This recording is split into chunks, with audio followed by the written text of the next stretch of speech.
మా ప్రభుత్వ హయాంలోని నియోజకవర్గంలో వేధింపులు లేని పరిపాలన అందించామని, వ్యాపారస్తులకు అనుకూలమైనటువంటి వాతావరణాన్ని కల్పించామని, ఆర్యవైశ్యులకు రాజకీయ ప్రోత్సాహాన్ని కూడా ఇచ్చి అండగా నిలిచామని రాష్ట్ర జలవనరుల శాఖ మార్చులు అంబటి రాంబాబు స్పష్టం చేశారు. బుధవారం పట్టణంలోని ఆవుల సత్రం ప్రాంగణంలోని జరిగిన వ్యాపార వర్గాల ఆత్మీయ సమావేశంలో ఆయన ముఖ్య అతిథిగా పాల్గొని ప్రసంగించారు. ఈ కార్యక్రమానికి మున్సిపల్ నాయకులు చర్ల సాంబశివరావు అధ్యక్షత వహించారు. మంత్రి అంబటితోటి పాటు Narasimharaopet parliament incharge doctor Anil Kumar Yadav, నియోజకవర్గం పరిశీలకులు పడాల శ్రీనివాస్ రెడ్డిలు, శివారెడ్డిలు ఉన్నారు. ఈ సందర్భంగా మంత్రి అంబటి మాట్లాడుతూ సహజ సిద్ధంగా ఆర్యవైశ్యులు శాంతి స్వభావం కలిగిన వారన్నారు. మండలాల్లోని ఎక్కడ వారికి రాజకీయ ప్రాధాన్యత కల్పించే అవకాశం లేదని, కేవలం పట్టణంలో మాత్రమే ఉండటంతో చెల్లంచెర్ల సాంబశివరావు కుటుంబానికి మున్సిపల్ చైర్మన్ అవకాశాలు కల్పించారు. ఆ విధంగా ఆర్యవైశ్య వర్గానికి కూడా రాజకీయ ప్రోత్సాహం అందించామన్నారు. ఈ 48 నెలల పాలనలోని ఆర్యవైశ్యులకు చేసిన కార్యక్రమాలను కూడా అంబటి వివరించారు. అలాగే గత పాలకులు మనకి పట్టణంలో చైర్మన్ పదవి ఇస్తానని చెప్పి వాళ్ళ సామాజిక వర్గానికి వాళ్ళు కేటాయించుకున్నారు. మనకి అండగా దండగా ఉండేది ఒక వైఎస్ఆర్ కాంగ్రెస్ పార్టీ.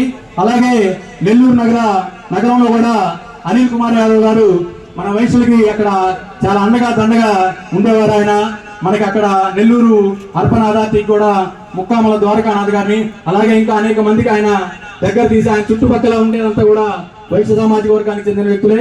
ఇద్దరు కూడా వైశ్యుల పక్షపాతిని చేసి పెట్టారు అనమాట. అందుకనే రాంబాబు గారికి ధన్యవాదాలు తెలుపుతూ మన వ్యాపారస్తుల తరఫున ఆర్డినెన్స్ తరఫున నేను విన్నవించుకుంటున్నాను. ఈరోజు సత్తెనపల్లి నియోజకవర్గంలో సత్తెనపల్లి పట్టణంలో ఆర్యవైశ్యుల ఆత్మీయ సమావేశానికి ముఖ్యసింది బేరీ చేయటం, అదేవిధంగా మళ్ళీ వచ్చే 5 సంవత్సరాల్లో మీ మద్దతు కోరటం, మీ మద్దతు ఇవ్వటం వల్ల మేము అధికారంలోకి వస్తే మేము ఏమి చేయగలుగుతాం అనేది చెప్పడమే ఈ కార్యక్రమం యొక్క ముఖ్య ఉద్దేశం. మీ అందరికీ తెలుసు, ఆర్యవైశ్యులు అంటే చాలా గట్టివారు. భారతదేశానికి స్వతంత్రం తెచ్చిన వాళ్ళలో ప్రప్రథములు మహాత్మా గాంధీ గారు. వారి కులం పేరు చెప్పడం కూడా ఇష్టం లేదు, కానీ వాళ్ళు కూడా మన ప్రముఖులే.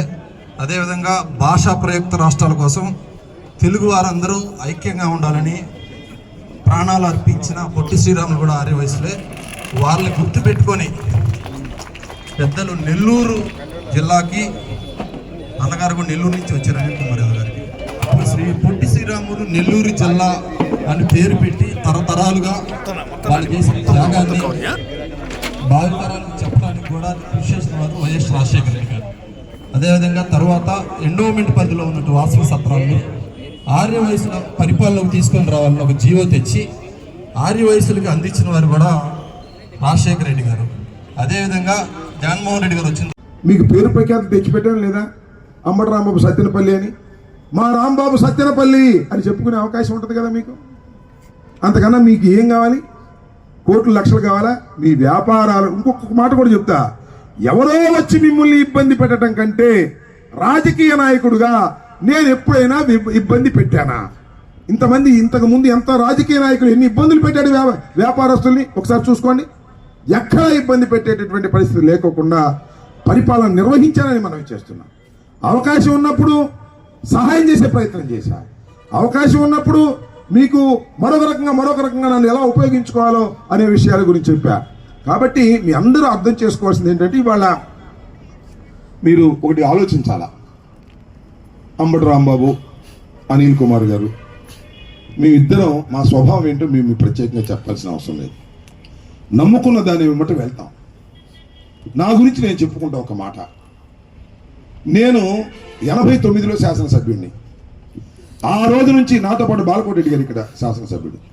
నేను చాలా యంగ్స్టర్గా ఉన్నప్పుడు 31 ఇయర్స్ రాజశేఖర రెడ్డి గారితో నా సన్నిహితం ఏర్పడింది.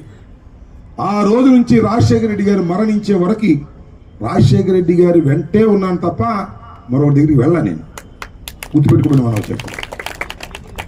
రాజశేఖర రెడ్డి గారు చనిపోయాడు ఎమ్మటే జగన్మోహన్ రెడ్డి గారి దగ్గర ఉన్నా. అప్పుడు జగన్మోహన్ రెడ్డి గారు ముఖ్యమంత్రి అవుతాడని ఏమని అనుకున్నారో చెప్పండి? ఇంత పెద్ద నాయకుడు అవుతాడని అనుకున్నారో చెప్పండి? అధికారంలో ఉన్న కాంగ్రెస్ పార్టీని వదిలి జగన్మోహన్ రెడ్డి గారి వెంట నడిచా. నన్ను కూడా లోపలేయాలని చూశారు. సిబిఐ వాళ్ళు పిలిచారు, డోంట్ కేర్ అనుకున్నా.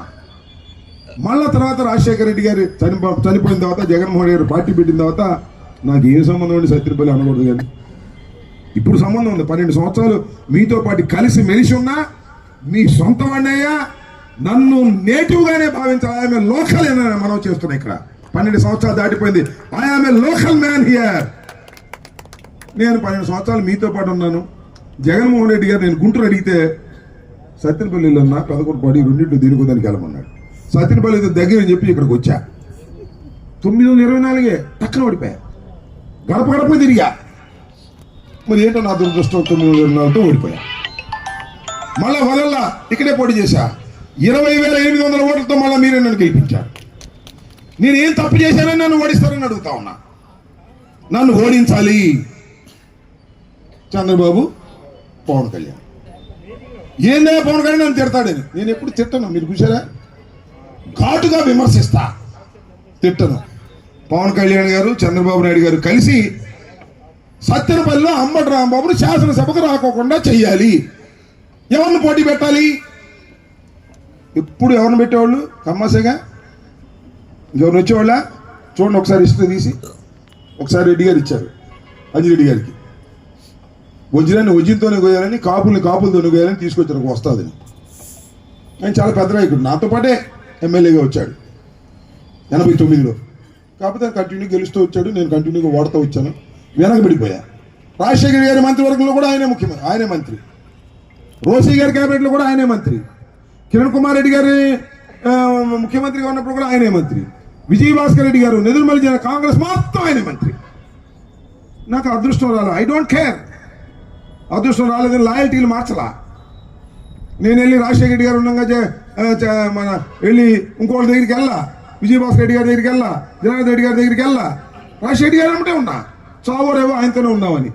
రాజశేఖర రెడ్డి గారు ముఖ్యమంత్రి అయినప్పుడు నేను ఎమ్మెల్యే కాదు. పోటీ చేయమని నేను చేయనన్నా. నాకు నామినేట్ పదవి ఇవ్వండి సార్, 2 సార్లు ఓడిపోయాను, నాకు సిగ్గుగా ఉంది, నేను పోటీ చేయనన్నా. నామినేట్ పదవి ఏపీఐసీ చైర్మన్ ఇచ్చి సంతృప్తి పడ్డాను, వెళ్ళిపోయాను. అదృష్టం కలిసి వచ్చింది. రాజశేఖర గారు మరణించిన తర్వాత నేను దురదృష్టం అనుకున్నా, నాకు అదృష్టం కలిసి వచ్చింది. కలిసి వచ్చి నేను శాసనసభ్యుడిగా రెండోసారి మాత్రం మీరు నన్ను గెలిపించారు. అప్పుడు వేవ్ తెలుగుదేశం వేవ్ ఉంది, గెలిచాను. మొట్టమొదటిసారి మంత్రి ఇవ్వలా నాకు. అరే రాంబాబు గారికి ఇవ్వలేదు అనుకున్నారు. నేను మాత్రం ఏదో జగన్మోహన్ రెడ్డి గారు ఏదో ఆలోచిస్తున్నాడులే, వేరే ఈక్వేషన్ ఉండుంటాయని నేను ఏం మాట్లాడలా. మళ్ళీ ఆయనే పిలిచి 2 సంవత్సరాల చివరిలో మంత్రి ఇచ్చాను. ఇప్పటికి కూడా చాలామంది రాంబాబు గారు సీట్ వచ్చిద్దా రాదా, రాంబాబు గారు అసమ్మతి, ఇవన్నీ ఇందాక వెళ్ళాం, మాట్లాడాం. సీఎం గారు అందరినీ అసమ్మతి నాయకులు పిలిచారు, మాట్లాడారు. రాంబాబు అన్న మీ చేతిలో పెడుతున్నాను, గెలిపించుకొచ్చి బాధ్యత మీది, గెలిపించుకొచ్చి నాకు అప్పచెప్పండి, మీకు ఏం కావాలో నేను చేసి పెడతాను కదా. రాంబాబు అన్న మీద ఏమైనా తేడా ఉంటే డైరెక్ట్గా నా దగ్గర రండి అని చెప్పాడు. లేకపోతే అనిల్ వచ్చాడు, అనిల్ దగ్గరికి వెళ్ళి చెప్పాడు. వాళ్ళు కూడా అసమ్మతి నాయకులుగా మొన్నటిదాకా ఉన్నటువంటి పెద్దలు కూడా నన్ను ఆశీర్వదించడానికి సిద్ధపడ్డారు. మీ అందరూ ఆశీర్వదించమని వాళ్ళు మేము మిమ్మల్ని కోరుకునేటువంటి ప్రయత్నం చేస్తున్నామని మనం చేస్తున్నాం. కాబట్టి సరే, నేను ఇంకొక విషయం కూడా చెప్పాలి. ఇవాళ చాలామంది ఇక్కడి నుంచి అక్కడికి వెళ్ళారు, వాళ్ళదే గొడవ. ఇప్పుడంతా నా మీద గొడవ, రోజు విమర్శలు చేసేది. ఎందుకు వెళ్ళారు ఇక్కడి నుంచి వాళ్ళు? నేను వాళ్ళు లైక్ చేయలే. అబద్ధాలు చెప్పేవాళ్ళని, రౌడీజం చేసేవాళ్ళని, దందాలు చేసేవాళ్ళని, బెదిరించేవాళ్ళని పక్కన పెట్టా. మీరు చూసుకోండి, సత్యనపల్లిలో ఇలా జరగడానికి వీల్లేదని పక్కన పెట్టిన తర్వాత వాళ్ళు ఇలా చేరారు. చేరండి, నాకేం అభ్యంతరం లేదు. నేను అలాంటి వాళ్ళని ప్రోత్సహించను. సావో రేవో ధర్మం కోసమే పోరాడేటటువంటి వ్యక్తిని తప్ప టౌన్ శాంతియుతంగా ఉండాలి, రౌడీజం ఉండకూడదు, రౌడీ ఎలిమెంట్స్ ని అణిచివేయాలి అని భావించేటటువంటి వ్యక్తిని నేను మనం చేస్తున్నాను. సహించరుగాక సహించను. ఇవాళ రౌడీజం చేసి దందాలు చేసి అది చేస్తాం ఇది చేస్తాం అంటే ఎవరిని ఉపేక్షించే పని లేదు. మళ్ళా వచ్చేది జగన్మోహన్ రెడ్డి గారు, గుర్తుపెట్టుకోమని మనం చేస్తున్నాం. మీ అందరి సహకారం కావాలి. నేను మంచివాడిని అని మీరు నమ్మితే, 5 సంవత్సరాల పాటు నా పరిపాలనలో మీరు ఇబ్బంది పడకపోతే నాకు ఓటేసి మళ్ళీ గెలిపించలేరా అని అడుగుతాం. ఎక్కడ అధర్మంగా ప్రవర్తించని చెప్పని అడుగుతా ఉన్నా. ఎక్కడ అధర్మంగా ప్రవర్తించినటువంటి సంఘటన నాకు లేదు. ఒకవేళ పొరపాటున ఎక్కడైనా నాకు తెలియకోకుండా ధర్మంగా ప్రవర్తించకపోతే నన్ను క్షమించండి. తెలిసి కాదని కూడా ఈ సందర్భంగా నేను మనవి చేస్తున్నాను. కాబట్టి మళ్ళా నా స్వభావం అది. నన్ను ఏమని పిలుచుకుంటానంటే విశ్వాసపాత్రుణ్ణి అని నేను నమ్ముకుంటా. బయలుదేరాడా, 100 వాహనాలు బయలుదేరాడా, 100 మంది పిలుచుకున్నాడా, టక్కన గుండెలో జబ్బు వచ్చింది, హాస్పిటల్ చేడు. ఎందుకు చేరాడు? అమిత్ షా ఫోన్ చేసి నీకు అధ్యక్ష పదవి ఇస్తాము వెళ్ళమాకంటే ఆగిపోయాడు. హాస్పిటల్లో చేరాడు, గుండె జబ్బు అన్నాడు, అంతా ఒకటిదే. మళ్ళీ అధ్యక్ష పదవి ఇచ్చారు. అధ్యక్ష పదవి సక్రమంగా చేశాడా? చేస్తూ ఎందుకు తీసేస్తారు? కాంగ్రెస్ లాగా నొక్కేసే కార్యక్రమం చేశాడు. బీజేపీ వాళ్ళు నొక్కేస్తే ఒప్పుకోరు, ఆర్ఎస్ఎస్ బ్యాక్గ్రౌండ్ అది. కాంగ్రెస్ అంటే నొక్కేసినా నాకెంత ఇస్తావు నీకెంత ఇస్తావు అని మాట్లాడుకుంటారు, కానీ బీజేపీలో అట్ట కుదరదు. అందువల్ల పక్కన పెట్టారు. పక్కన పెట్టగానే మళ్ళా పార్టీ మార్చాడు. ఏ పార్టీలకు వచ్చాడు? తెలుగుదేశానికి వచ్చాడు. నేను మనవి చేస్తున్నా, నా మీద పోటీ చేసే వ్యక్తి ఎదుగుదలంతా తెలుగుదేశానికి వ్యతిరేకంగానే, తెలుగుదేశం మీద విమర్శ చేస్తూనే ఎదిగాడు. చంద్రబాబు నాయుడిని విమర్శ చేస్తూనే ఎదిగాడు. ఆ ఎదిగిన పెద్ద మనిషి ఏ పార్టీని దూషిస్తూ ఎదిగాడో ఆ పార్టీలో జాయిన్ అయిన తర్వాత ఇంకా భవిష్యత్తు ఉండదని నా అభిప్రాయం. చంద్రబాబు నాయుడు ఏమన్నాడు? వాడు వీడు అన్నాడా? వంగవీటి మోహన్ రంగారావుని నన్ను చంపడానికి ప్రయత్నం చేశాడు చంద్రబాబు నాయుడు అని ఆరోపించాడా? వంగవీటి మోహన్ రంగారావు గారిని చంపగలిగాడు కానీ నన్ను చంపలేదని అన్నాడా? మీరు చూడండి ఒకసారి యూట్యూబ్లో. ఆ యాంకర్ పాపం వాడు ఆయన యాంకర్ ఏమన్నాడంటే, ఎందుకండి వాడు వీడు అంటారు, మర్యాద కాదు కదా, ఆయన 14 సంవత్సరాలు ముఖ్యమంత్రిగా చేశాడంటే ఆడకేం చేస్తాం, వాడే అంటాం మళ్ళా అన్నాడు. నేను మనవి చేస్తున్నా మీ అందరికీ, నేను చంద్రబాబు నాయుడు గారిని విమర్శించా, వాడు వీడు అని ఎప్పుడైనా విమర్శించానా అని అడుగుతా ఉన్నా. ఒక సంస్కార పద్ధతుల్లో విమర్శించాను తప్ప మరొకటి కాదని మనవి చేస్తున్నా. పదవి కోసం ఏ గడ్డి పడితే ఆ గడ్డి కరిచేవాడిని కాదు.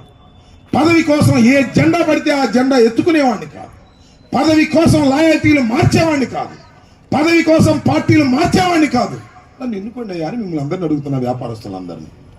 మీరు తలుచుకుంటే మీ ఓట్లు కాదు, మీరు బజార్లో మీ షాపుల్లో కూర్చుని 100 ఓట్లు మార్చగలిగినటువంటి శక్తి సామర్థ్యం వ్యాపారస్తులకు ఉన్నదని ప్రగాఢంగా విశ్వసిస్తున్నా.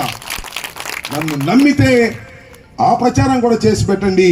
మీరే జగన్మోహన్ రెడ్డి గారు అంటున్నాడే, మీ ఇంట్లో ఏదైనా మేలు జరిగితే మీరు ఓటు వేయటం కాదు, మీరే నాకు స్టార్ క్యాంపెయినర్స్ అవ్వండి అని నేను మిమ్మల్ని అడుగుతున్నా. సత్తెనపల్లి టౌన్లో వ్యాపారస్తులు అయినటువంటి మీరు మీ షాపుల్లో కూర్చుని మీకు ఇబ్బంది లేకోకుండా స్టార్ క్యాంపెయినర్స్ అయ్యి నన్ను గెలిపించాలని మిమ్మల్ని హృదయపూర్వకంగా ప్రార్థిస్తున్నాను, అర్థిస్తున్నానని మనం చేస్తున్నాం.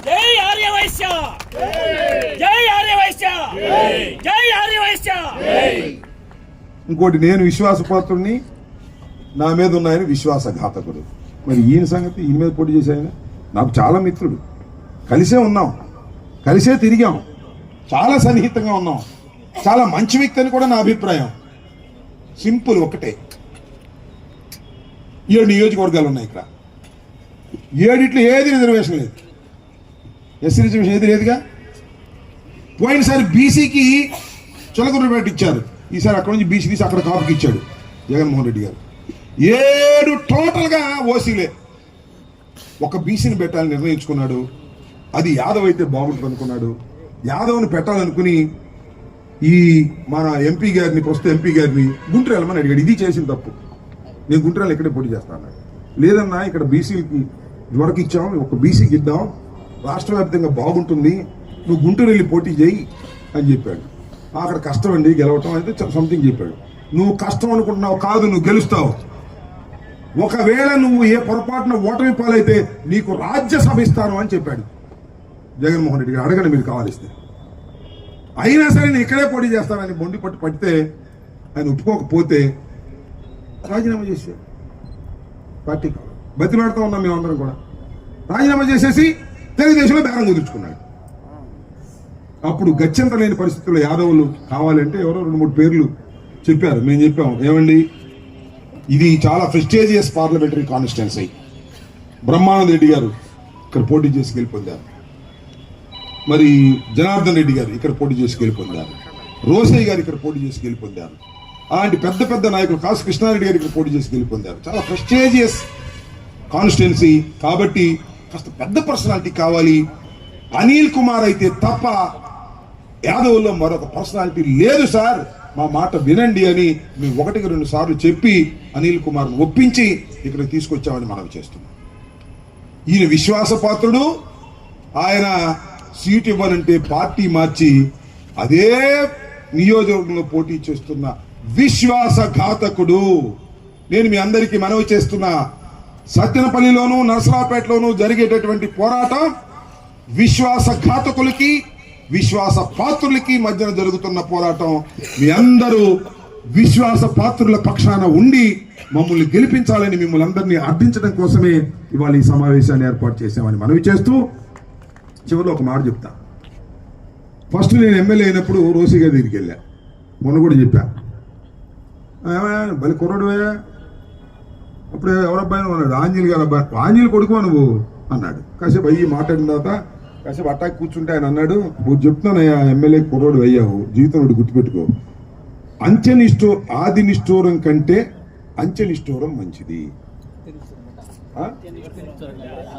అంచెనిష్ఠూరం కంటే ఆది నిష్ఠూరం మంచిది.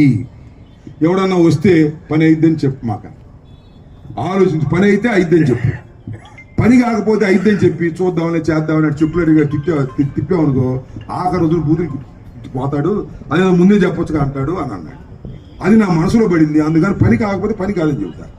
మరి వెళ్ళగానే పని కాదంటే ఆయన మంత్రి అయ్యి ఉండి అంటారు, మంత్రి అయితే మాత్రం అన్నీ అవుతాయా? అది నాకు చెడ్డ పేరు ఉంది. అది చెడ్డ పేరు కాదు, నా స్వభావం. మీరు అర్థం చేసుకోమని కూడా ఈ సందర్భంగా మనవి చేస్తూ, అయ్యే పని ఏదైనా ఉంటే మీ దగ్గర ఏటేటటువంటి పరిస్థితిని ఎప్పుడూ క్రియేట్ చేయలేదు. అదేవిధంగా అధికారులు వ్యాపారుల్ని ఒత్తిడి చేయటం కానీ ఇబ్బంది పెట్టడం కానీ జరిగితే నా దృష్టికి వస్తే సహించలేదు. నమ్మండి, ఇది కాదంటే చెప్పండి. ఆ పద్ధతుల్లో నేను వ్యవహరించాను, ఆ పద్ధతుల్లోనే నాకు కూడా మీరు కోఆపరేట్ చేశారు, దానిలో ఏం సందేహం లేదు. మీతో ప్రమాదం ఉంది, సుఖం ఉంది. మీరందరూ రోడ్డు మీద ఉంటారు, వ్యాపారాల్లో ఉంటారు, చిల్లర కొట్లో ఉంటారు, బట్టల షాపులో ఉంటారు, ఇంకో చోట ఉంటారు, ఏం మాట్లాడరు. ఎప్పుడైనా బట్టల షాపులో లేడీస్ వచ్చినప్పుడు లేకపోతే కిరాణా కొట్టుకు వచ్చినప్పుడు వాళ్ళు ఏదైనా ఏమండి ఎవరు బాగున్నారు ఏంటంటే రాంబాబు గారు బాగానే ఉన్నారండి అంటారు. వాళ్ళు బాగా ఇంటే బ్రహ్మాండంగా చేస్తున్నాడు రాంబాబు గారు అంటారు. అదే కోపం ఉందనుకోండి, వీడంత దుర్మార్గుడు ఎవరు లేదండి అంటారు. ఇది చాలు. పోలీసు సూపర్ మీరు అటాక్ చేశారు, నేను చెప్పాల్సిన అవసరం లేదు. కానీ నేను ఆస్కారం మీకు ఇవ్వలేదని మనవి చేస్తున్నాను. ఎప్పుడూ కూడా దుర్మార్గం చేసేటటువంటి కార్యక్రమాలు నా హయాంలో ఇవాళ 5 సంవత్సరాలు పూర్తయిపోతున్నాయి. ఈ 5 సంవత్సరాల కాలంలో ఎప్పుడూ కూడా నేను తప్పు చేసినటువంటి సందర్భం లేదు. అంతేకాకుండా నాకు ఎలా సహకరించారంటే, మీరు కరోనా సమయంలో సీఎం రిలీఫ్ ఫండ్ అడిగారు, 1,02,00,000 ఇచ్చారు. పెద్దగా నేను అడగల, ఇచ్చినంత వయసులే 10,000, 20,000, 1,00,000, 2,00,000 ఇట్లా ఇస్తే 1,02,00,000 రూపాయలు తీసుకువెళ్ళి సీఎం గారికి సాంబశివరావు, నేను ఇంకా పెద్దలు వెళ్ళి చెక్ ఇచ్చాం. ఆ రకంగా మీరు సహకరించినటువంటి సందర్భాలు ఉన్నాయి. దీనికన్నా ముందు ఇంకొక విషయాన్ని చెప్తే, నాకు మీ మూలాన ఒక అపవాదం వచ్చింది. అది హోటల్ ఏది, వినాయక రెస్టారెంట్, మీ అందరికీ తెలుసు. దానిలో ఏం జరిగింది, ఆయన వైశ్య, ఎవరు ఆ హోటల్ అయినా, దానిలో ట్యాంకు మునిగిపోయిందని చెప్పేసి కొండలు వైశ్య వాళ్ళు ఏం చేశారంటే, ఈ ట్యాంకును తోడేయడానికి ముగ్గురిని పిలిచాడు. ఇద్దరు పిలిచాడు ఒడ్డెర్ని. పాప పని అది దూకారు, కిందకి వెళ్ళారు, అది బాగు చేస్తారు. ఇంతలో విషవాయువులు వచ్చాయి. విషవాయువులు వచ్చి ఈయన కంగారు పడి వాళ్ళతో పాటు దిగాడు. ముగ్గురు చచ్చిపోయారు. ముగ్గురు శవాలు అక్కడ ఉన్నాయి. హైదరాబాద్లో నేనున్నా. ఈ చచ్చిపోయిన ఈ ఒడ్డెర్లు వాళ్ళ తల్లిదండ్రులు వచ్చి, మాకు డబ్బులు కట్టండి, మా అబ్బాయికి చచ్చిపోయారు కదా అని వేధిస్తున్నారు. వాళ్ళు ఏదో న్యాచురల్గా అడుగుతున్నారు. ఈ చచ్చిపోయి వీళ్ళుంటే ఈ చచ్చిపోయిన దగ్గర డబ్బులు తీసుకోవటం ఏంటి, వయసులోనే కదా వీళ్ళంట ఇబ్బంది పెడుతున్నారని నా భావన. అది ఇంకోటైతే ఇబ్బంది పెట్టరు, ఏమైనా మా అమ్మాయి చచ్చిపోయింది ఏంటో మీరు బాగా అవుతారంటారు. వీళ్ళు భయపడుతున్నారు. నాకు ఫోన్ చేశారు, 1-2 సార్లు ఫోన్ చేశారు. ఫోన్ చేస్తే వాళ్ళ దగ్గర పైసా తీసుకోవద్దు, మీకేమైనా కావస్తే నేను వచ్చి ఇస్తాను.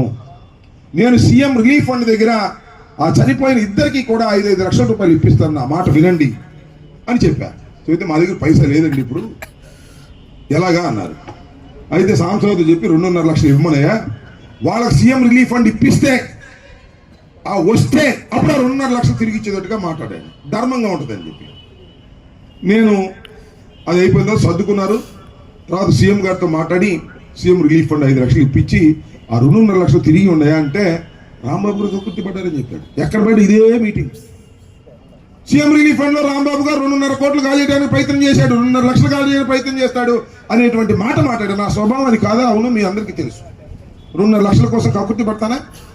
కేవలం అక్కడ జరుగుతున్నటువంటి అన్యాయాన్ని అరికట్టడం కోసం నేను ఆ కార్యక్రమం చేశాను. కాబట్టి దాన్ని నా మీద అపవాదుగా చెప్పి ఇప్పటికీ చెప్తూ ఉన్నాను కూడా. చెప్పని నమ్మేవాళ్ళు నమ్ముతారు, నమ్మని నమ్మరు. నా స్వభావం ఏంటో మీ అందరికీ తెలుసు. 12 సంవత్సరాల క్రితం ఇక్కడికి వచ్చా. 5 సంవత్సరాలు అపోజిషన్లో ఉన్నా, 5 సంవత్సరాలు పొజిషన్లో ఉన్నా. పొజిషన్లో ఉన్నప్పుడు ఎలా పనిచేశానో, అపోజిషన్ ఉన్నప్పుడు ఎలా పనిచేశానో మీ అందరికీ బాగా తెలుసు. నేను ఎక్కడా కూడా ఏ వ్యాపారస్తుడి దగ్గర కూడా పైసాకు కక్కుర్తి పడలేదని గుండె మీద చెయ్యి వేసుకొని చెప్పగలను అని కూడా ఈ సందర్భంగా మనం చెప్తున్నాం. ఉంటే సహాయం చేశా, లేకపోతే సహాయం నా వల్ల కాదని చెప్పా. నాకు మిత్రులు కూడా ఎక్కువ మంది ఉన్నది. సరే, ముస్లిం మిత్రులు ఉన్నారు, వైశ్య మిత్రులు ఉన్నారు. మాకు అచ్యుత శివప్రసాద్ రోజు నాయమంటే ఉంటాడు. ఇప్పుడు మన పార్టీ నుంచి వెళ్ళిపోయిన ఎంపీ గారు అడిగాడు, ఏంది ఇప్పుడు అచ్యుత శివప్రసాద్ తీసుకెళ్తున్నావంట, నువ్వు నీ అమ్మడే తిప్పుకుంటున్నావంట, అంత గొడవగా ఉన్నాడు ఒక రోజు. ఏమీ లేదు సార్, అచ్యుత శివప్రసాద్ వైశ్యుడు, ఎవరికి ప్రమాదం లేదు వైశ్యుల్లో. అచ్యుత శివప్రసాద్ పెళ్లి కాలేదు, అర్ధరాత్రి పిలిచినా వస్తాడు, రూపాయి కోసం కక్కుర్తి పడడు, తన రూపాయి వదిలి ఉంచుకుంటాడు తప్ప అమ్మడు రాంబాబు గారు సొంత మనిషిని పనులు చేసి డబ్బులు తీసుకునే స్వభావం లేదు. కాబట్టి అచ్యుత శివప్రసాద్ ఎమ్మడి పెట్టుకు తిరుగుతానండి, అంతకు మించి ఏమీ లేదు. అప్పుడప్పుడు సాంసరావు కూడా కోపం వస్తుంటుంది, అచ్యుత శివప్రసాద్కి ప్రిఫరెన్స్ ఇస్తున్నాడని వాళ్ళిద్దరిని ఎట్టో కూడా సర్దుకుంటారని నేను చెప్పాను. కాబట్టి నేను మీ అందరికీ మనవి చేసేది ఒక్కటే, నేను 5 సంవత్సరాలు పరిపాలన చేశాను. అన్ని వర్గాలను, అన్ని కులాలను సమానంగా చూసుకోవడానికే ప్రయత్నం చేశాను. కాకపోతే నన్ను ఎక్కువ మంది అనేది ఏంటంటే, ఏది పెడితే అది మాట్లాడతాడు, వ్యంగ్యంగా మాట్లాడతాడు, పని కాలేదని చెప్తాడు, ఇలాంటివి ఉంటాయి. నేను నా మీద ఎవరి మీద దందాలు చేస్తానని ఎవడు అన్నా, నన్ను ఇంతవరకు ముఠాలు కడతానని అల్లా, హత్యలు చేస్తానని అల్లా, డబ్బుల కోసం ఏ గడ్డి పెడితే ఆ గడ్డి పెట్టి తిడతానని అల్లా. అందల్లా ఒక నోటి దురుసు అని. నోటి దురుసు అయితే క్షమించలేరా అని నేను మిమ్మల్ని అడుగుతా ఉన్నా. తప్పే ఉంది దీనిలో? నోటి దురుసు అన్న ప్రమాదమా? నాకే కోపం వచ్చింది. దాన్ని ఒక మాట క్షమించలేరా మీరు? క్షమించి నాకు ఓటేయలేరా? దందాలు చేసేవాడికి ఓటేస్తారు, లేదు అక్రమాలు చేసేవాడికి ఓటేస్తారు, డబ్బులు కాజేసేవాడికి ఓటేస్తారు. కాస్త నోటి దురుసు అయితే క్షమించి ఓటేయలేరా అనేది మిమ్మల్ని అందరినీ అడుగుతున్నానని మనం చేస్తున్నాం. అయితే నాకు నోటి దురుసుతో పాటు అనిల్ కుమార్ గారి లాగా బ్రహ్మాండంగా టీవీల్లో మాట్లాడేటటువంటి లక్షణాలు కూడా ఉన్నాయి. తెలుసు కదా మీకు. ఎక్కడికి వెళ్ళినా నన్ను గుర్తుపడతారు. తెలుగువాడు అనేవాడు ఎక్కడున్నా నా పేరు చెప్పాల్సిన అవసరం, అమ్మడు రాంబాబు అంటారు. ఎందుకంటే టీవీలో ఎక్కువ కనపడతాను, టీవీలో ఎక్కువ మాట్లాడతాను. నోటి దృష్టితో పాటు బ్రహ్మాండంగా మాట్లాడతాడు అంబటి రాంబాబు గారు, అనిల్ కుమార్ గారు లాగా అనేవాళ్ళే కదా అందరూ. జారిపోయింది. అక్కడ దాకా ఎందుకు? అబ్సల్యూట్ మెజారిటీ వచ్చిన వాటే నేను నిలబెట్టుకోలేకపోయా. మీ అందరికీ తెలుసు కదా. రాజుపాలెం మనకు మెజారిటీ వచ్చింది, అలాగే నగరికల్లు మెజారిటీ వచ్చింది, ముప్పాళ్ళ మెజారిటీ వచ్చింది. అయినా దౌర్జన్యం చేశారు, దుర్మార్గం చేశారు. పార్టీ వాళ్ళ అధికారంలోకి వచ్చిన తర్వాత ఎంత న్యూసెన్స్ చేయాలో అంత న్యూసెన్స్ చేసి అవి కూడా ఆక్రమించుకున్నారు. అప్పుడు అనుకున్నాం మన సంవత్సరాలు మెజారిటీ వచ్చినా కూడా ఏదో తిమిని బిమ్మిని చేసేవాళ్ళు రాకపోవటమే బెటర్ లేమని సర్దుకున్నటువంటి సందర్భాలు కూడా నేను మనవి చేస్తున్నాను. నేను ఎందుకు ఈ విషయాన్ని చెప్తున్నానంటే, తర్వాత మళ్ళీ ఛాన్స్ వచ్చింది. ఇందాక అందరు చెప్పింది మళ్ళీ ఒకసారి చెప్తాను నేను, నా తృప్తి కోసం. మళ్ళా తర్వాత ఓసేయింది, లేడీ ఓసేయింది. సాంబశివరావు కూడా ఏమనుకున్నాడంటే గీతా ఆసంతి గారి కోసం ఇవ్వటం కోసం రాంబాబు గారు ఇవన్నీ చేయించాడని నా మీద అలిగాడు. బయటపడలేదు కానీ లోపల మనసులో నేను రిజర్వేషన్ల విషయం నేను కలగజేసుకోను అని మొట్టమొదటి చెప్పా అన్ని చోట్ల. ముందు యాక్చువల్గా ఓసీ అయిందన్నారు, అంతేనా? తర్వాత లేడీ ఓసీ అయిందన్నారు. ఎన్ని వార్తలు. అలిగాడు, మొహం ఇట్లా పెట్టుకున్నాడు. నాకు అర్థం కావట్లేదు. నేను చెప్పట్లా, ఎందుకంటే గీతా ఆసంతి గారు కూడా ఎక్స్పెక్ట్ చేశారు కాబట్టి ఆమెను ముందు కన్విన్స్ చేయాలమ్మా, ఇది వైశ్యులకి ఇవ్వాలి, రెడ్లు తక్కువగా ఉన్నారు, కమ్మవారు తక్కువగా ఉన్నారు. నా అభిప్రాయం ఏంటంటే ఈ నియోజకవర్గంలో ఎలక్టెడ్ కావాల్సినటువంటి పదవి ఏదైనా ఇవ్వదలుచుకుంటే అది మున్సిపాలిటీ చైర్మన్ తప్ప ఎక్కడా కూడా వైశ్యులకు అవకాశం లేదు. మండలంలో నగరికలు కానీ లేకపోతే ముప్పాళ్ళు కానీ మన రాజుపాలెం కానీ లేకపోతే సత్యనపల్లి కానీ ఎక్కడ పోటీ చేయడానికి అవకాశం లేదు. అందువల్ల ఇది ఒక్కటే అవకాశం ఉంది. ఇది సాంబశివరావు గారి మిస్సెస్కి ఇద్దాం, సగం ఈయనకి ఇద్దాం, సగం ఇంకో ఆయనకి ఇద్దాం అనుకున్నాంలే, అది మీ అందరికి తెలుసు. అంటే ఈయన అన్నాడు సగం పెట్టి భోజనం మొత్తం సగం లాగేస్తున్నారు ఏంటంటే అని కూడా అన్నాడు. కానీ అనుకున్నాం కదంటే మొట్టమొదటి పార్టీ ముందు నుంచి వచ్చారు కదా అని అనుకున్నాం. సరే సర్వ సాంబశివరావే మొత్తం భోజనం చేసే అవకాశం వచ్చింది. ఆ రోజున గీతాసంతి గారిని కన్విన్స్ చేసి అమ్మ ఇది వైశ్యులకి ఇవ్వాలి, పోయినసారి మనం వైశ్యులకి ఇస్తే ఓడిపోయాం, ఈసారి గెలిచే అవకాశం ఉంది, ఎందుకంటే పార్టీ అధికారంలోకి వచ్చింది, పవర్ ఉంది, నేను ఎమ్మెల్యేగా ఉన్నాను, ఈసారి ఇవ్వకపోతే అన్యాయం అమ్మా అని చెప్పి కన్విన్స్ చేసి సాంబశివరావు గారికి ఇచ్చాం. అందరూ సహకరించారు, అద్భుతంగా గెలిచాం. సాంబశివరావు గారు చైర్మన్ అయ్యారు. సాంబశివరావు గారికి చైర్మన్ అవ్వటం అంటే వాళ్ళ భార్య, ఈయనకి ఎప్పుడో చిరకాల కోరిక, 30 ఏళ్ల కోరిక. నీ వయసు ఎంత? 62. సుమారుగా నేను ఎమ్మెల్యేగా ఉన్న దగ్గర నుంచి సాంబశివరావు రాజకీయాలు తిరుగుతూ ఉన్నాడు, రాయపాటి సాంబశివరావు గారు తిరుగుతూ ఉన్నాడు. చివరికి ఏం జరిగిందంటే ఒక రోజు అప్పుడు మన అబ్జర్వర్ మోపిదేవి వెంకటరమణారావు గారు ఆయన ఫోన్ చేశాడు.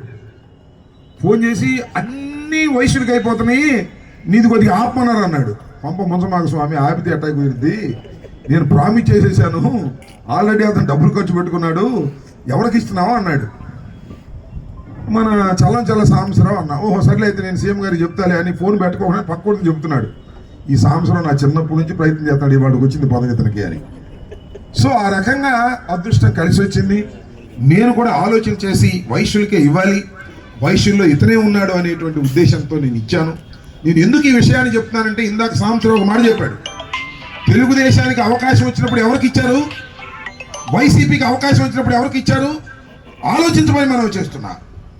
వైశ్యులకు గుర్తింపు రావాలనే ఉద్దేశంతో ఇవాళ మన సుబ్రారెడ్డి గారు చెప్తున్నారు అన్ని రాంబాబు గారికి చెప్పాలని. అసలు నాకు చెప్పాల్సింది కొన్నే, మీ ప్రతినిధి ఉన్నాడు చైర్మన్గా, అది దాటి వస్తే కదా నేను చేయాల్సింది. అన్ని విషయాలు ఆయనతో చెప్పాలి, ఆయనతో కుదరనోళ్ళు నా దగ్గర రావచ్చు, ఆయన వల్ల కాకపోతే పై మాట ఆయనే చేస్తాడు. నన్ను పోటాడో బతిమలాడో సీరియస్ అయ్యో అలిగో చేయించేటటువంటి తత్వం ఉన్నటువంటి మనిషి. మీకోసం ఇందాక సిటీఓ ఆఫీస్ గురించి చెప్పారు, అది చిన్న మోసమే చేసాం అనుకోండి, అది వేరే విషయం. ఎవరికి చెప్పమాక చెప్పామంటే ఆమె వచ్చి పడింది, నువ్వు కాము ఊరుకో, నేను ఆఫీసులతో మాట్లాడాను, సీఎం ఆఫీసులో కూడా చెప్పించాను, చిలుకూరు పెడితే కూడా మనకు వచ్చేసింది, నువ్వు కాముగా ఉండి బయటకు వచ్చిందంటే మళ్ళీ వాళ్ళు అడ్డం పడతారని చెప్పా. వీళ్ళు ఏదో మళ్ళీ 2-3 సార్లు నువ్వు అసలు మాట్లాడొద్దు, నువ్వు కాముగా ఉండమన్నా, నువ్వు వచ్చేసింది ఆర్డర్, వచ్చేసిన తర్వాత నేనేదో మేనేజ్ చేశాను, మన సత్యనపల్లికి తీసుకురావాలి, మీ అందరికీ వ్యాపారులకు అనుకూలంగా ఉంటుందనేటువంటి ఉద్దేశంతో చేశాం. దానితో పాటు చెప్పారు ఇందాక చెప్పినవే, మళ్ళీ చెప్పింది చెప్పాల్సిన అవసరం లేదు. ఇప్పుడు మన గడియార స్తంభం విషయం మీకు నేను ప్రత్యేకంగా చెప్పాల్సిన అవసరం లేదు. దానిలో నేనేమి ఖర్చు పెట్టింది లేదు, ప్రభుత్వం చేసింది లేదు, మేము కట్టుకున్నాం అన్నారు, అంతకుముందు కట్టలేకపోయారు. నేను దగ్గరుండి వీళ్ళు కుదరట్లా, సాంబశివరావు ఇంకా నలుగురు అది కుదరక ఏదో చేస్తున్న బాబాయ్ మీరు కడితే కట్టండి, లేకపోతే నా సొంత డబ్బులతో కడతాను, నాకు చెడ్డ పేరు వస్తుంది, గడియార స్తంభాన్ని ప్రారంభించి తర్వాత ఓటు అడిగే హక్కు ఉంటుంది, అది ప్రారంభించకుండా ఎవరో ఒకరు లేచి అడుగుతారు, అడిగితే నేను సమాధానం చెప్పలేను అని చెప్పి ఆ గడియార స్తంభాన్ని వారిని ప్రోద్బలంతో చక్కగా నీట్గా, అది పెద్ద గొప్ప విషయం కాదు, ఒక సెంటిమెంట్. గడియార స్తంభం సత్యనపల్లి గడియార స్తంభం అంటే వైశ్యులు చేసినటువంటిది, అది కూలిపోయింది, కొత్తది కట్టాలి అనే ఉద్దేశంతో కట్టించినటువంటి సందర్భాన్ని కూడా ఈ సందర్భంగా మీకు మనవి చేస్తున్నాం. సరే, ఇక వ్యాపారస్తులంటే నాకు ప్రత్యేకమైన అభిమానం అని చెప్పడంలో నేను సందేహపడటంలా, ఎందుకంటే మీరు శాంతి స్వభావం శాంతిగా ఉంటుంది, ఎందుకంటే వ్యాపారం చేస్తారు కాబట్టి. అంటే రౌడీలు కూడా ఉన్నారు అనుకోండి, పక్కన పెడదాం. వ్యాపారం చేస్తారు, 10 మందితో చక్కగా మాట్లాడుతూ ఉండాలి, 10 మంది దగ్గర చేయాలి. సాంబశివరావు రౌడీని మీకు తెలియదు, మాకు చిన్నప్పుడు తెలుసు. సో ఈ విధంగా అందరితో బాగుండాలి అనేటువంటి భావన మీకుంటుంది. దానితో పాటు పట్టణం శాంతియుతంగా ఉండాలి, రౌడీయుధం ఉండకూడదు, బెదిరింపులు ఉండకూడదు అనేటువంటి లక్షణాలు కూడా మీకు ఎక్కువ ఉంటాయి. సహజం, అది వ్యాపారం బాగుండాలంటే తగాదాలు జరగకూడదు, కొట్లాటలు జరగకూడదు అనేటువంటి భావన ఉంటుంది. నాది అదే స్వభావం. నేను మీ అందరికీ మనవి చేస్తున్నా, నా కాలంలో ఇంతకుముందు పరిపాలన పేర్లు అనవసరం, చనిపోయిన గురించి నేను చెప్పదలుచుకోలేదు. మల్లి గారు మీరు చెప్పాలి, మైకి తీసుకుని చెప్పట్లేదు మీరు నాకు.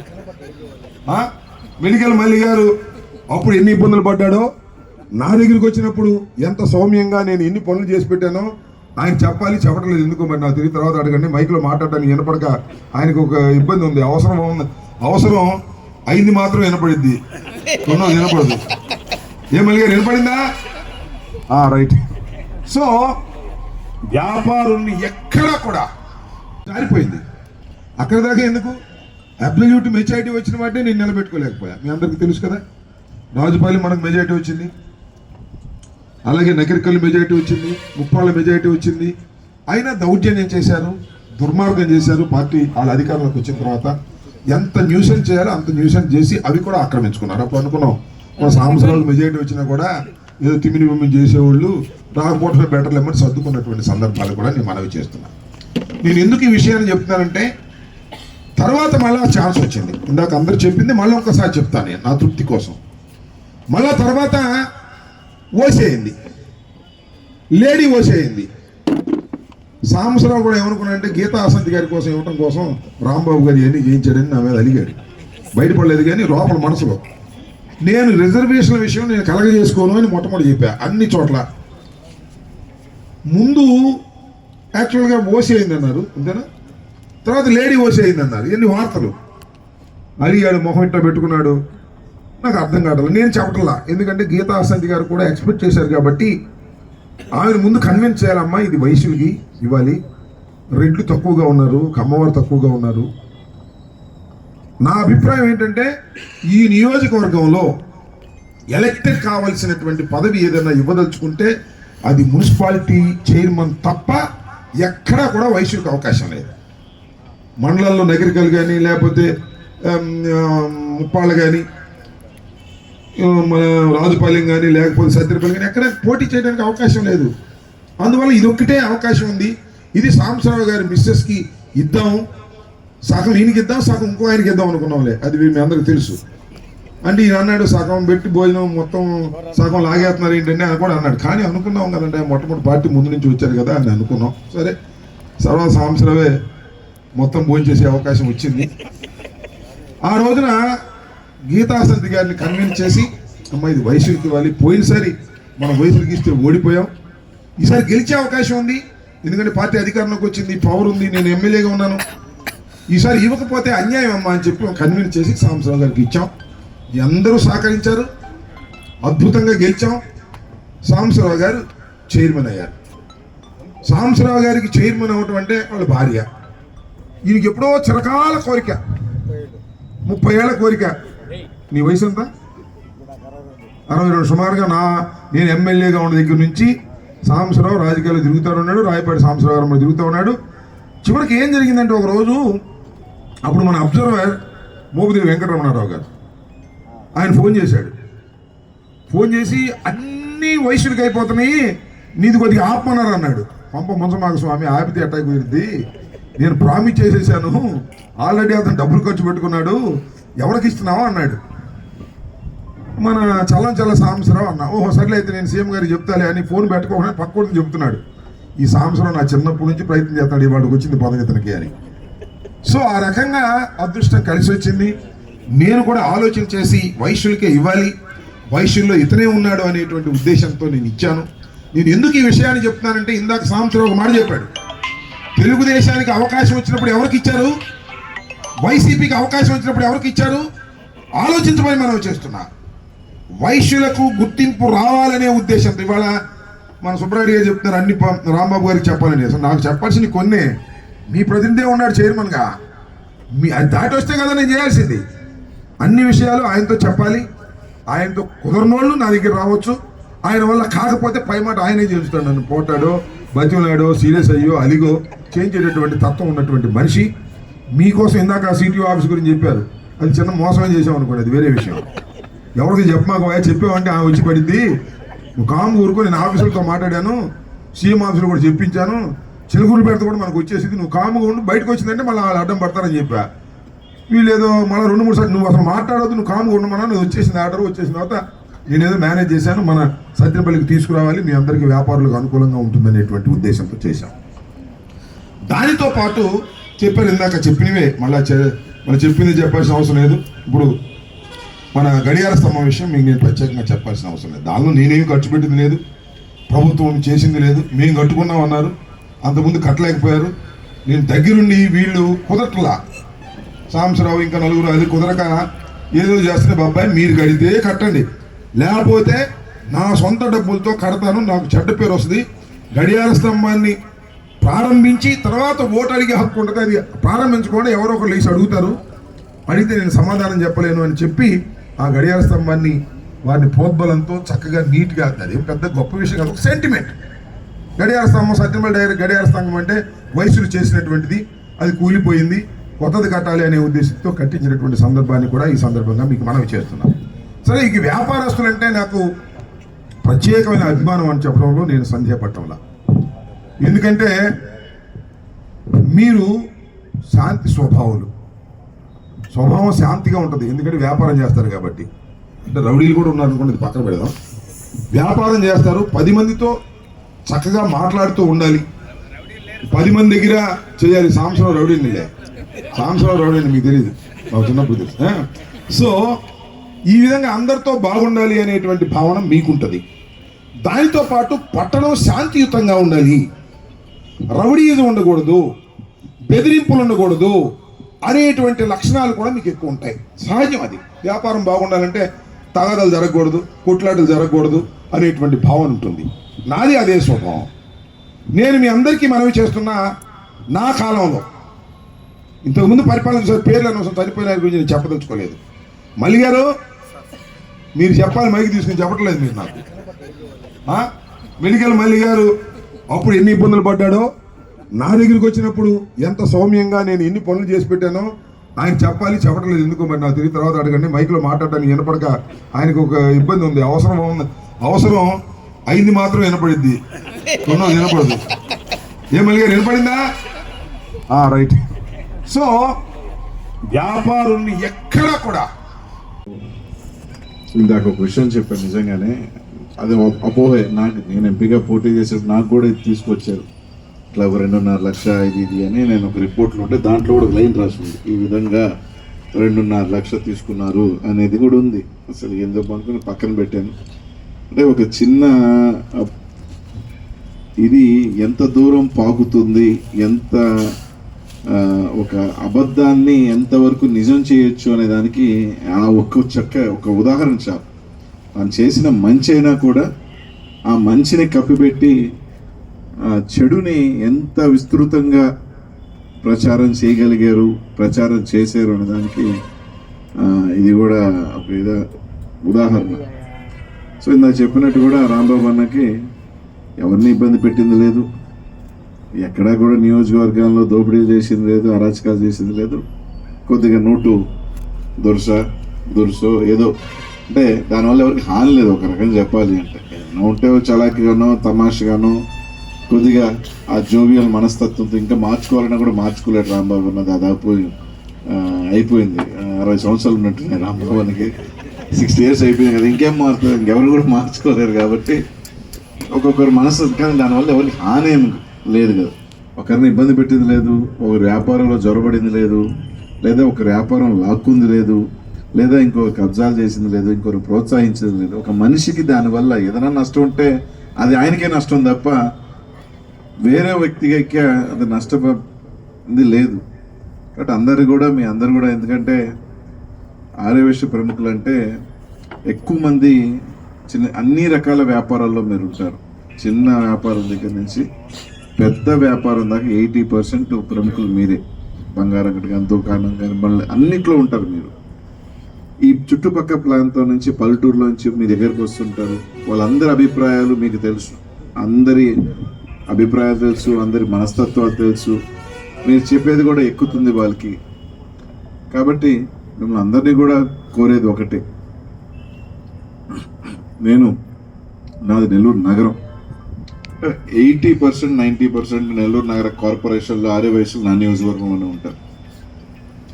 దాదాపు 2 సార్లు నేను ఎమ్మెల్యేగా చేశాను, ఒకసారి మంత్రిగా కూడా చేశాను. ఒక్కరు నెల్లూరు నగరంలో మీరు ఎవరినైనా అడగండి, దాదాపు 25,000 మంది ఉంటారు ఆర్య వయసులో. దాంట్లో కనీసం 25,000 నా నియోజకవర్గంలో ఉంటారు.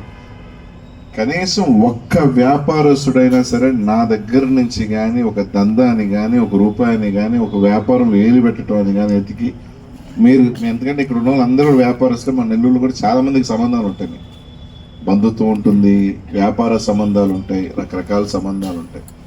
కనీసం ఒక్క వ్యాపారస్తుడికైనా నా దగ్గర నుంచి ఒక ఫోన్ పోయిందని కానీ, లేకపోతే మీరు ఈ కార్యక్రమానికి డబ్బులు ఇవ్వమని కానీ, లేదా ఏ రకమైనా కానీ మీరు కనుక్కోండి. ఒక్క సంఘటన కూడా మీకు ఎతికినా కూడా దొరకదని చెప్పి తెలియజేసుకో. ఎందుకంటే నా పని రాజకీయం చేసుకోవటం, వ్యాపారస్తుల పని వ్యాపారస్తులు చేసుకోవటం. వాళ్ళు చేసే వ్యాపారంలో మంచి అయినా చెడైనా నాకు సంబంధమే లేదు, నాకు అవసరం కూడా లేదు. ఒక రకంగా చెప్పాలంటే 2014-19లో కూడా నాకు చాలా తక్కువే ఓట్లు పట్టాయి. అయినా కూడా నేను ఎవరిని కూడా ఇబ్బంది పెట్టింది లేదు. ఎందుకంటే సరే ఎవరెవరి ఒపీనియన్ వాళ్ళది. ఇబ్బంది పెట్టానంటే రేపు మళ్ళీ ఎన్నికల్లో నాకు ఎలాగో చేయరు.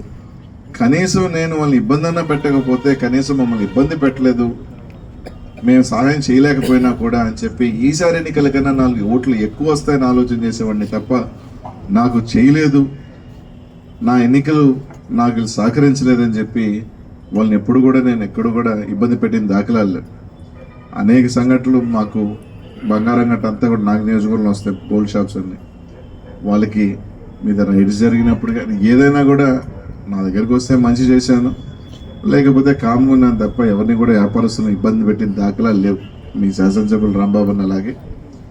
నాకు ఉన్నది ఏంటంటే నేను కొంచెం చూసేదానికి దురుసుగా, కొంచెం రఫ్గా కనిపిస్తా, వాయిస్ గంభీరంగా మాట్లాడతా, కొంచెం గట్టిగా విమర్శలు చేస్తాను తప్ప నెల్లూరు నగరంలో నా వల్ల ఇబ్బంది పెట్టిన వాళ్ళు కానీ నా వల్ల హానికరం జరిగింది లేదు. సరే బేసిక్గా మేము గట్టిగా అరుస్తాం, గట్టిగా ఇబ్బందులు పెట్టినప్పుడు ఖచ్చితంగా ప్రతిపక్షం కూడా టార్గెట్ మేమే అవుతాం. అలా కాకుండా నేనేం మాట్లాడుకోకుండా కామ కూర్చోంటే నేను మంచోడిని, నేను కూడా అవతల కూడా వాడు మా జోలికి రావట్లేదు కాబట్టి అనిల్ కుమార్ యాదవ్ కూడా మంచోడే. కానీ మాకు పార్టీ ఉంది, జగన్మోహన్ రెడ్డి గారు మాకు అవకాశాలు ఇచ్చారు. జగన్మోహన్ రెడ్డి గారిని ఏమైనా అన్నప్పుడు రిటాలియేట్ అవ్వాల్సిన బాధ్యత మా మీద ఉంటుంది. ఒక పార్టీ వ్యక్తులుగా ఆయన కాపాడుకోవాల్సింది, ఎదురుదాడి చేయాల్సిన అవసరం ఉంటుంది. ఆ క్రమంలో ఖచ్చితంగా కొంచెం ఒకసారి ఘాటుగా పోతాం, ఒకసారి గట్టిగా పోతాం. అవతల వైపు కూడా మా దగ్గర నుంచి అదే రకంలో మా మీద కూడా విమర్శలు రకరకాల జరుగుతూ ఉంటాయి. అందరినీ ఒకటే కోరుతా ఉన్నాం, సాయం చేయండి అన్న. తప్పకుండా మా వంతు ఖచ్చితంగా మేము మంచి చేస్తామో లేదో తెలియదు, కానీ చెడైతే మాత్రం ఖచ్చితంగా చేయాలి, అది మాత్రం పక్క. మా దగ్గరకు వస్తే మంచి చేస్తాం.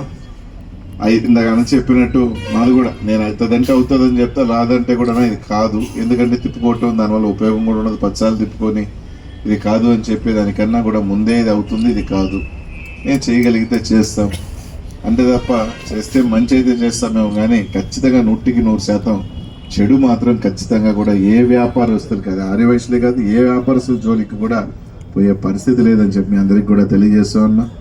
అంటే అందరూ కూడా సాయం చేయండి. ఈరోజు నాకు కూడా అవకాశాలు ఉన్నాయి. నేను కూడా మా ముఖ్యమంత్రి గారిని లేదు కొంచెం గట్టిగా నేను అక్కడ ఉండుంటే భగవంతుడి వల్ల మళ్ళీ గెలిచి మంత్రి కూడా అయ్యి ఉండేవాడిని. కానీ అన్నీ వదులుకొని 15 సంవత్సరాలు నా రాజకీయం అక్కడ ఉంటే అన్నీ వదులుకొని ఈరోజు ఇక్కడికి రావటం జరిగింది. ఆయన ఆదేశాల మేరకు తప్పకుండా నా వంతు ఖచ్చితంగా కూడా సపోర్టివ్గానే ఉంటాను. మీ అందరికీ కూడా తెలియజేస్తా ఉన్నా. మా జిల్లాలో కూడా ఎప్పుడో 55 సంవత్సరాల క్రితం నెల్లూరు నగరంలో ఒక ఆర్యవైశ్యుల పోస్ట్ వచ్చింది. నేను మేయర్ నెల్లూరులో అయ్యంటే ఆర్యవైశ్య నేను వచ్చిన తర్వాత అయింది. జగన్మోహన్ రెడ్డి గారు ముఖ్యమంత్రి అయిన తర్వాతే నుడా చైర్మన్ 2 సార్లు ఇవ్వటం కూడా జరిగింది. కాబట్టి తప్పకుండా మా వంతు సపోర్టివ్గా ఉన్నాం. ఎవరెన్ని చెప్పినట్టు కన్నా ఇది నిజమే, దీంట్లో అబద్ధం లేదు. కొంత మీ వాళ్ళు కొద్దిగా తక్కువ ఉంటారు, మోతాదులో ఉంటారు మా పార్టీకి. తప్పకుండా జగన్మోహన్ రెడ్డి గారు ఒక మంచి, అంటే ఈరోజు ఇక్కడ అందరూ చాలామంది చిన్న చిన్న వ్యాపారస్తులు ఉంటారు. ఒక్కసారి మీరు ఆలోచన చేయండి, జగన్మోహన్ రెడ్డి వారి వల్ల వ్యాపారస్తుల్లో అమ్మఒడి ఇప్పుడంటే జూన్లో పడుతుంది, గతంలో ఫస్ట్ 2-3 ఇయర్స్ పండగప్పులు పడ్డాయి. అమ్మ ఒడి పడినప్పుడు మీ వ్యాపారులు, చిన్న చిన్న వ్యాపారస్తులు కలకలాడిన మాట వాస్తవం కాదని అడుగుతా ఉన్నాను. నాకు తెలిసి చిన్న చిన్న బట్టల అంగళ్ళు కానీ చిన్న చిన్న దుకాణాలన్నీ కూడా వాళ్ళకి ఏదైనా పథకం పడితే ఆ పథకం పడిన 3-4 రోజులు లేదా వారం రోజులు ప్రతి వ్యాపార అంగడిలో కూడా కలకల్లాడిన మాట వాస్తవం కాదా? ఈ రకంగా జగన్మోహన్ రెడ్డి గారు ఆ వ్యాపారస్తులకి మంచి జరిగిన మాట వాస్తవం కాదా అని అడుగుతా ఉన్నా. 5,000 కోట్లు 6,000 కోట్లు అమ్మఒడి పడితే కనీసం 4,000 కోట్లైనా నెక్స్ట్ 1 వీక్ లోపల బయటకు వస్తాయి వివిధ రూపంలో. దాంట్లో కనీసం 2,000 నుంచి 2,500 కోట్ల రూపాయలు బట్టలకో, చిన్న బంగారు అంగడి దుకాణాలకో, లేకపోతే ఇంకో దుకాణం ఖచ్చితంగా చెప్తున్నా. దాంట్లో ఈ రాష్ట్రంలో మీరు ఏ లెక్కరైనా తీసుకోండి, దాంట్లో 25% అది మీ అంగడ్లకో మీ దుకాణాలకోనే వచ్చుంటది. ఇది కావాలంటే మీరు గణాంకాలు కూడా తీసుకోండి. ఈ లెక్కన జగన్మోహన్ రెడ్డి గారు చాలా మంది ఒక అపోహ కల్పిస్తారు. జగన్మోహన్ రెడ్డి గారు వాళ్ళ అకౌంట్లో డబ్బులు వేస్తున్నాడు, జగన్మోహన్ రెడ్డి గారు వాళ్ళని చెడగొడుతున్నాడు, జగన్మోహన్ రెడ్డి ఇబ్బంది పెడుతున్నాడు అని. మీ అందరు కూడా వ్యాపారస్తులేరన్నా, ఎకనామిక్స్ తెలిసిన వాళ్ళే. డబ్బు అనేది ఒక దగ్గర మూలుంటే పెరుగుతుందా? డబ్బు అనేది ఈ చేయి నుంచి ఆ చేయి నుంచి ఆ చేయికి నుంచి ఆ చేయికి మారితే ఎకనామీ పెరుగుతుందా? ఒకసారి ఆలోచించి. నేను ఒక 100 కోట్లు పెట్టి ఒకటి కడతా, ఓ 40 కోట్లు 30 కోట్ల ఆదాయం వస్తుంది, దాన్ని తీసుకెళ్ళి అడనా పొలం కొంటా, ఆడితే ఆగిపోద్ది.